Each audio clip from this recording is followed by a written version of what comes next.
엄마, 우리 삶을 더럽히지 말고 당장 꺼져. 내 여행 가방은 이미 붙여졌고 첫 손주를 만나러 김포에서 김해로 가는 비행기의 빳빳한 사각 탑승권이 내 코트 주머니 속에 희망처럼 들어있었지만 북촌 한옥 대문 앞에 택시가 공회전하며 서 있는 순간 설명할 수 없는 불안이 한꺼번에 밀려왔고 내가 그것을 잊었다는 사실. 서랍 속 공증본이 아니라 가장자리 여백마다 남편 이춘호의 손글씨가 살아 숨쉬는 진짜 원본 유언을 두고 가려 했다는 사실을 늦게야 깨달았으며 그래서 스스로도 멀게 들리는 목소리로 기사에게 말했다. 5분이면 됩니다. 무거운 나무문을 밀고 들어가자 실내 공기는 이상하게도 정지해 있었고 나는 아들 이준호의 이름을 부르지 않았으며 무엇인가가 혀끝을 붙잡아 폭풍전의 정막처럼 깊은 침묵이 집안을 내려앉게 했고 긴 복도를 지나며 실용적인 굽낮은 구두는 오래된 페르시안 러너 러그 위에서 아무 소리도 내지 않았고 그때 들렸다. 서재 쪽에서 나는 목소리, 낮고 임상적이며 공모하듯 가까운 기류의 속삭임. 나는 문간에 그늘에 몸을 붙이고 갈비뼈 안쪽에서 심장이 천천히 무겁게 북치는 소리를 들었다. 명확한 인지 저하의 징후가 보이면 충분히 입증할 수 있습니다. 어머니는 74이에요. 김도윤 변호사님. 대부분의 날엔 아주 또렷합니다. 또렷함은 주관적입니다. 이준호 씨. 망각과 반복, 복잡한 재정 업무 처리의 어려움은 객관적 지표죠. 문서만 갖추면 성년후견 청구는 어렵지 않습니다. 물론 어머니 보호를 위해서입니다.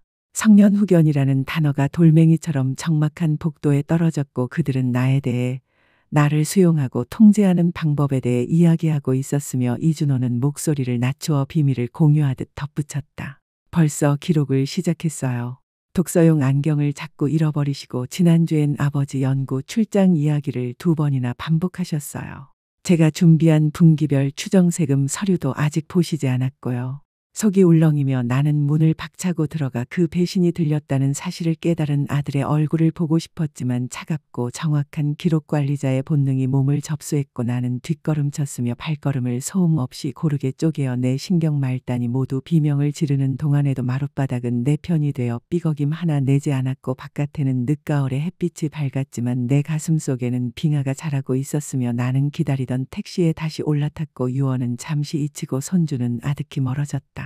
국립중앙도서관에서 희귀 문헌을 분류하며 야간까지 서서 일에 그 아이를 서울대에 한 푼 대출 없이 보냈던 여자가 이제는 스스로 분류 대상이 되어 결함의 목록으로 한 건의 사건 기록으로 정리되고 있었고 그 순간 내 안에서는 무엇도 산산이 부서지지 않고 오히려 투명한 결정처럼 응결했으며 40년 동안 길러온 부드러운 모성의 온기는 단단하고 맑고 부서지지 않는 성질로 서서히 식어갔고 가장 파괴적인 것은 들은 말 그 자체라기보다 나의 쇠약이 아니라 그의 의도를 얼마나 오래 외면해 왔는지를 깨닫는 소름이었으며 자기 집에서 자기 자식이 서서히 타인이 되어가는 모습을 본 적이 있다면 내가 말하는 그 냉기를 알 것인데 바로 그날 나는 먼저 엄마의 길을 멈추고 내 생존의 역사를 기록하는 사가가 되기 시작했고 공항으로 돌아가지 않은 채 택시 기사에게 서촌으로 가달라고 말했으며 손은 무릎 위에 고요히 놓여 있었지만 머릿속은 딸깍거리는 마이크로필름과 바스락거리는 양피지로 소용돌이쳤고 우리는 젊은 날 난방이 자주 고장나던 작은 셋방에 살며 이춘호와 내가 즐겨 들르던 서촌의 작은 이탈리안 빵집 앞에 멈춰 섰고 가게는 단장되어 새로워졌지만 공기에는 아니스와 탄 설탕 의 냄새가 여전히 남아 있었으며 나는 에스프레소를 주문해 창가 작은 테이블에 앉아 그 쓴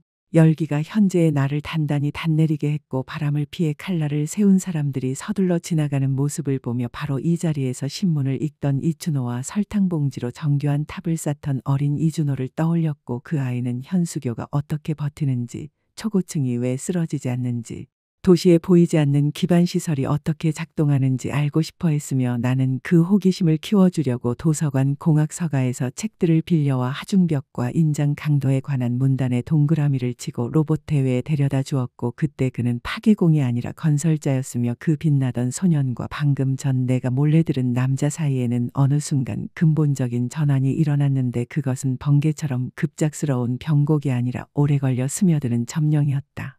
나는 이제야 아프게 또렷해진 시야로 모든 것을 보았고 남편 이춘호의 상속 재산 처리를 자신이 맡겠다면서 엄마가 걱정할 만큼 복잡한 문제는 아니라고 달래던 아들의 태도와 오랫동안 믿고 지내던 우리 세무사를 자기 뜻에 맞는 매끈하지만 비인격적인 대형 세무법인으로 조용히 바꿔버린 일과 내 온라인 비밀번호들을 더 안전하다며 본인이 관리하는 체계로 은밀히 통합해 온 과정이 한 겹 한 겹 겉보기에 친절로 포장되어 나에게 다가왔고 그것을 나는 아들의 다정한 관심으로 받아들이며 그 온기에 기대어 잠시 눈을 감았으며 지친 엄마의 신뢰이자 한 번 더 살아보려는 과부의 희망으로 오해했지만 지금 같은 행동들이 차갑게 재배열되어 그의 전략을 증빙하는 청사진으로 바뀌어 눈앞에 펼쳐졌고 나는 빵집을 나와 혀끝에 쓴 에스프레소의 잔향을 남긴 채 곧장 집으로 돌아갈 마음의 준비가 되어 있지 않았으며 더 이상 집은 성소가 아니라 범죄 현장처럼 느껴졌고 세상의 혼란이 조용하고 읽을 수 있는 질서로 환원되던 단 하나의 장소, 내가 언제나 힘을 되찾던 곳으로 가야 한다고 생각했고 그래서 나는 기록보관소로 향했다.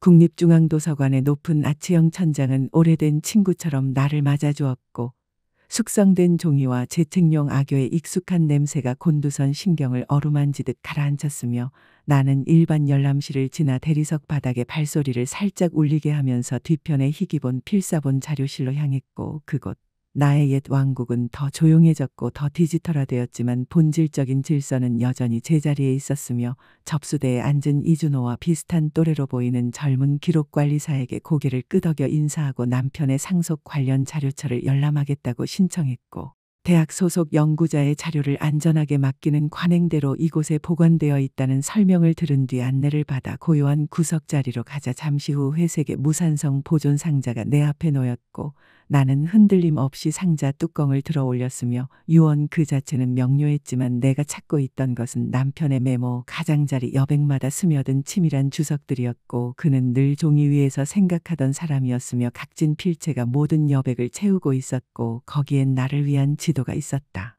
나는 종이들을 은은한 조명의 아래에 펼쳐놓았고 자산 분배를 설명한 항목 옆에서 접착력이 다한 작은 메모지가 집게로 고정되어 있는 것을 보았으며 그 메모에는 이렇게 적혀 있었다. 복자야, 안개 속에 있는 것 같으면 숫자를 기억해.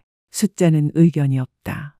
나는 말미에 부속 문서를 넘겨 우리 투자 내역의 세부 분해표를 확인했는데 각 항목 옆에는 암호처럼 축약된 주석이 달려 있었고 윤복자 보유, 조건 충족 시 윤복자 또는 이준호, 독립 감사 완료 전 법적 보류, 그리고 무엇보다 결정적으로 제3자 검토 없이 아들에게 전면 재량권 부여 금지가 명시되어 있었으며 남편은 정확했고 아들의 야심이 언젠가 다른 것으로 변질될 가능성을 미리 내다보았고 내 가슴을 부러뜨릴 수도 있는 말들로 경고하지 않고 조항과 조건으로 나를 지켜주었으며 언젠가 내가 그것들을 해독해낼 거라는 지성을 믿어주었고 내 몸을 한 번에 달아오르게 한 것은 분노가 아니라 인식이었으며 마침내 내 피부 속으로 다시 미끄러져 들어가는 자기 감각이었고 나는 가방에서 작은 몰스킨 수첩을 꺼내 목록을 적기 시작했다.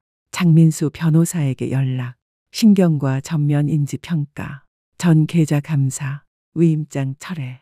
나는 각 항목을 또렷한 피랍으로 밑줄 쳤고 도서관을 나설 때 하늘은 멍든 자주빛으로 깊어 있었으며 차갑지만 맑은 공기가 목을 시원하게 스쳤고 인도 가장자리로 걸어나가 택시를 세우면서 허리는 곧게 펴졌고 머리는 맑았으며 나는 이른넷 같지도 않았고 혼란스럽지도 않았고 관리 대상 사건 기록처럼 느껴지지도 않았으며 오히려 한때 17세기 필사본의 위조 서명을 가려낸 적이 있고 이제는 내 삶을 지우려는 시도 자체를 치밀하게 문서화하려는 사람, 윤복자라는 자의식을 선명히 느꼈다. 다음 날 아침 나는 나의 연기를 시작했고 이준호가 돌아올 것을 알았으며 그는 사건을 쌓아가고 있었고 더 많은 관찰 기록이 필요했을 것이므로 나는 벽장 깊숙이 손을 넣어 구술사 인터뷰를 할 때 쓰던 작은 디지털 보이스 레코더를 찾아 꺼내 시험 삼아 켜보니 빨간 불이 한번 반짝였고 나는 그것을 거실의 큰 고사리 화분 흙 속 깊숙이 숨겨 마이크가 소파 쪽을 향하도록 각도를 잡았으며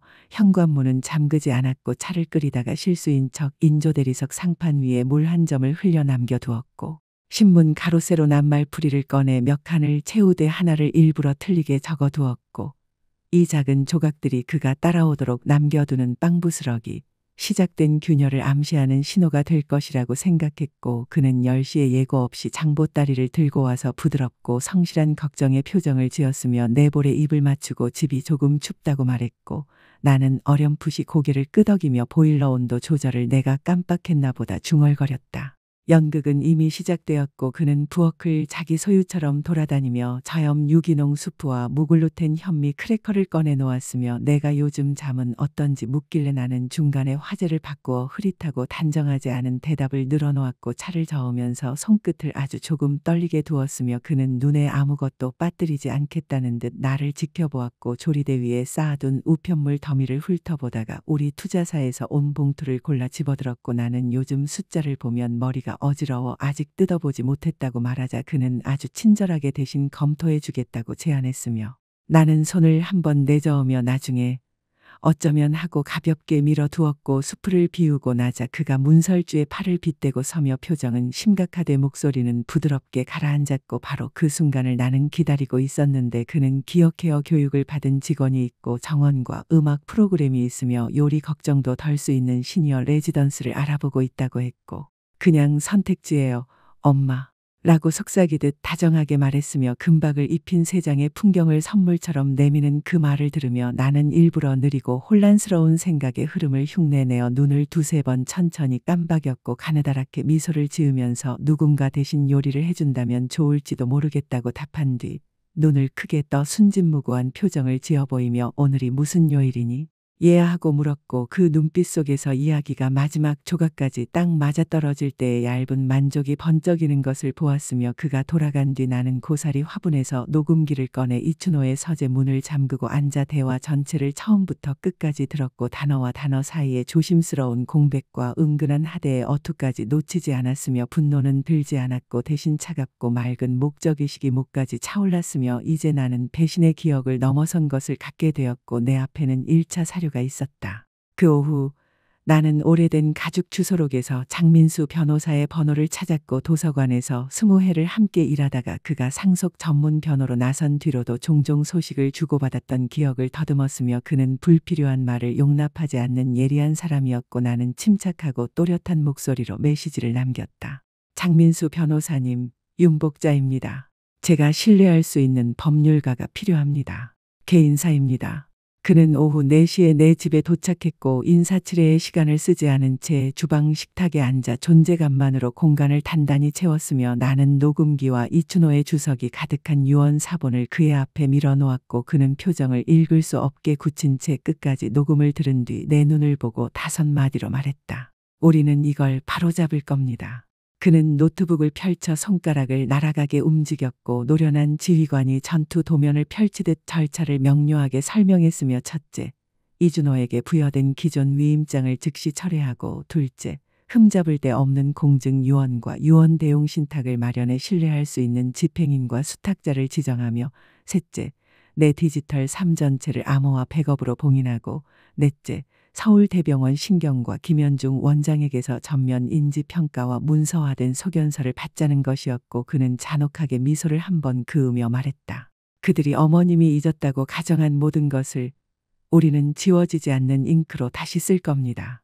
그가 돌아서기 전 한 장짜리 서류를 내 앞에 놓았고 그것은 이준호의 위임장 철회 통지서였으며 나는 손끝 하나 떨리지 않고 서명을 했고 그는 그 문서를 가방에 넣으며 말했다. 이게 첫 수입니다. 이제 그는 초보와 두는 게 아니라 그랜드마스터와 둡니다. 그 뒤로 이어진 날들은 조용하고 정밀한 전쟁의 모범 강의처럼 흘렀고 그가 건넨 체크리스트가 있었지만 거의 필요하지 않았으며 기록관리자의 기질이 내 전부를 접수했고 나는 내 반격 파일을 만들기 시작해 반박 불가능한 증거의 모음을 쌓아 올렸고 첫 번째 행선지는 오래도록 나를 돌봐준 주치의 김현중 원장이었으며 나는 전면 인지 평가를 요청했고 그는 이마를 좁히며 진심 어린 걱정으로 물었다. 모든 게 괜찮으세요? 윤복자 어머님, 괜찮습니다. 제 개인 기록을 위해 기준치가 필요할 뿐이에요. 김현중 원장은 검사를 진행했고 마지막에 내 또래 평균을 훨씬 상회하는 기억력과 추론 능력으로 인지 기능이 정상이라는 서명이 들어간 소견서를 내 손에 건넸으며 나는 그것을 증거 A로 분류해 보관했고 그때부터 나는 사가처럼 내 삶을 기록하기 시작해 마트 영수증을 모아 통장 거래 내역과 대조하고 여백마다 메모를 달았고 독서 모임에서 오간 프루스트 관련 복잡한 이메일 스레드를 출력해 장민수 변호사가 마련해준 암호화 클라우드에 한 장 한 장 스캔하여 올렸으며 모든 파일에는 타임스탬프가 찍히고 문서 하나하나가 내가 쌓아 올리는 성벽에 잤고 날카로운 자갈이 되었고 어느 날 오후 이춘호의 옷장 깊숙한 곳에서 서신이라고 적힌 작은 상자를 발견해 열어보니 대학 시절 편지들 사이에 10년 전 날짜가 찍힌 단 한 장에 접힌 메모가 있었고 그것은 누군가에게 보낸 편지가 아니라 그 자신에게 남긴 쪽지였으며 거기엔 이렇게 적혀 있었다. 언젠가 이준호의 야망이 공감을 가리는 날이 오면 윤복자의 침묵은 힘이 없어서가 아니라 힘을 거두어 둔 것임을 기억하라. 그녀는 모든 것을 본다. 나는 침대 가장자리에 앉아 메모를 손에 쥔 채 고요에 잠긴 집을 느꼈고 남편은 구체적 정황이 아니라 가능성을 알았으며 아들의 성정에 달린 단층선을 보았고 내게 마지막이자 사후의 확인을 남겨두었으며 나는 과장한 것도 아니고 예민하게 반응한 것도 아니었고 단지 모든 것을 보고 있었을 뿐이었다. 이틀 뒤 수요일 정오가 막 지난 때 초인종이 울려나는 문을 열기 전 천천히 숨을 길게 들이마셨고 문 앞에는 마트에서 산 작은 데이지 꽃다발과 연습된 부드러운 미소를 든 이준호가 서 있었으며 그는 자기 파일을 채우기 위한 데이터를 더 모으러 온 것이었고 나는 그를 들였으며 그는 수프를 가져왔고 우리는 부엌 식탁에 마주 앉았으며 그가 내 잠을 물었고 나는 어떤 밤은 낮고 어떤 밤은 더디다고 대답했으며 그는 떨림이 없는 내 손을 수프를 젓는 동안 끝까지 살폈고 이윽고 그는 브로슈어를 꺼내 다시 요양 커뮤니티 얘기를 꺼내며 웰리스 프로그램과 매니지드 케어를 말했고 혼자 지내는 시간이 많아 안전하지 않다면서 그저 내게 최선만을 원한다고 했다. 김도윤 변호사와 다시 이야기해봤어요. 이번 주에 신청하면 서류를 신속 처리할 수 있을 것 같대요. 필요한 건 마지막 우려 진술서예요. 나는 우리 사이에 긴 침묵이 뻗어가도록 두었고 책장 위 녹음기는 그의 모든 음절을 받아 적고 있었으며 내 손을 잠시 내려다보다가 다시 그를 보며 낮고 부드럽게 말했다. 아마도요. 생각해 보겠습니다. 그의 얼굴에는 미세한 안도의 기색이 번졌고 그는 이기고 있다고 믿었으며 떠난 뒤 차에 앉아 휴대전화에 미친 듯이 타이핑하는 모습을 창가에서 지켜보았고 아마 방금 내가 공들여 제공한 조작된 정황들로 최종 우려 진술서를 쓰고 있으리라 생각했고 나는 창을 등지고 서재로 걸어들어가 새 오디오 파일을 업로드하고 라벨을 붙였다. 방문 3. 신속 처리 서류 논에 연극이 거의 끝나가고 있었지만 기록도 거의 완성되고 있었다. 사흘 뒤 장민수 변호사는 우리의 대응을 전달했고 그것은 편지가 아니라 서류 묶음이었으며 사설 배달원이 도심의 김도윤 변호사 사무실로 직접 전달했고 그 안에는 김현중 원장의 서명이 들어간 선서진술서와 장민수를 내 법정 대리인으로 지정한 새 공증 위임장, 갱신된 공증 유언 그리고 간결하지만 소름 돋는 표지문이 들어있었으며 그 표지문에는 성년후견 개시를 추가로 시도할 경우 노인 강요와 악의적 절차 남용에 대한 손해배상 청구로 대응하고 모든 녹취 증거는 안전하게 보관되어 있음을 밝혔고 그것은 방패였지만 동시에 검이기도 했다. 그날 저녁 장민수가 전화를 걸어와 침착한 목소리로 말했다. 김도윤 변호사가 직접 연락해 왔습니다. 사건에서 공식적으로 손을 뗀답니다. 고 이춘호 선생을 좋게 기억한다고 전해달라고 했고 더는 이 일에 관여하지 않겠다고 했습니다. 이준호의 벽에 나있던 균열은 그 순간 협곡으로 벌어졌고 마지막 대면은 예고 없이 찾아와 그는 오래된 열쇠로 문을 열고 들어왔으며 잠금 장치가 돌아가는 소리에 이어복도 끝에 분노와 불신으로 번개가 치는 듯한 얼굴이 나타났고 늘 네, 엄마 하던 아들은 사라지고 가식 없는 특권의 얼굴만 남았으며 그는 장민수가 보낸 표지문 사본을 흔들며 윽박질렀다. 엄마 대체 뭘 한 거예요? 나는 곧장 대답하지 않고 그의 분노가 고요한 집안을 메아리치게 두었고 그를 지나 거실로 걸어가 이춘호의 안락의자에 앉아 또박또박 말했다. 나는 내 결정을 했어. 이준호야. 법적인 결정들이야. 책임 있는 결정들이고 내 아버지가 내가 내리리라 믿었던 결정들이지. 그가 내 등에 대고 했다며 쏟아냈다. 내 몰래 했죠. 병원에도 갔고 변호사도 썼고 나는 고개를 들고 그를 똑바로 보며 말했다. 너는 내 결함을 공책에 기록하고 있었어. 이준호야. 내 권리를 박탈할 준비를 하고 있었지. 그걸 보호라고 불렀지만 나는 그것을 진짜 이름으로 부른다. 배신. 그는 말을 잃고 나를 바라보았고 권력의 축은 되돌릴 수 없을 만큼 이동했으며 그는 더 이상 관찰자가 아니라 관찰의 대상이 되었고 나는 낮게 그러나 분명히 덧붙였다. 모든 침묵이 약함은 아니야. 이준호야. 때로는 사실을 모으는 조용한 시간일 뿐이거든. 그는 한동안 그 자리에 서서 손에 든 서류를 미세하게 떨리게 하더니 더 말없이 돌아서서 문을 단단히 닫고 나갔고 쾅 닫지는 않았는데 쾅 하는 소리는 감정에 대한 자백이었을 테니까. 그가 떠나는 모습은 완전히 철저히 판을 뒤집힌 남자의 차갑고 고요한 퇴장이었고 그 뒤로 집안에 내려앉은 침묵은 이전과 달랐으며 비어있지 않고 오히려 넓고 여유로웠다. 2주 뒤 장민수 변호사의 딸인 기록관리학 대학원생 백수진이 여분의 방으로 들어와 살기 시작했고 그녀는 노트북이 내는 조용한 윙 소리와 갓 내린 커피의 향, 경계와 거리를 예의 있게 지키는 사람의 자연스러운 기운으로 집을 채웠으며 이춘호의 오래된 사진들을 스캔해 디지털로 옮기는 일을 도와주었고 사진 한 장 한 장을 보물 다루듯 조심스럽게 만졌다. 어느 저녁 우리는 처음으로 나에 대한 음모를 엿들었던 그 서재에 함께 앉아 있었고 수지는 보존 상자에 라벨을 붙이고 나는 책을 읽고 있었으며 이제 더 이상 집은 조용하지 않았고 나 또한 조용하지 않았다. 나는 아들을 버린 것이 아니라 내 삶의 편집자 자리에서 그를 조용히 해임했을 뿐이었고 펜을 다시 내 손으로 되찾았다. 그날 밤 일기에는 이 문제에 대한 마지막 기록을 남겼는데 요란한 승리도 법정 드라마도 없었으며 다만 잘 문서화된 진실이 가진 고요하고 반박 불가능한 힘만이 있었고 나의 이야기는 나의 것이며 기록 보관은 이제 닫혔다고 적었다. 나는 모든 것을 깨닫기 전에 그것을 먼저 적어 두어야 했고 서류철을 닫았으며 그때 나는 비로소 진짜 기록자가 되었다.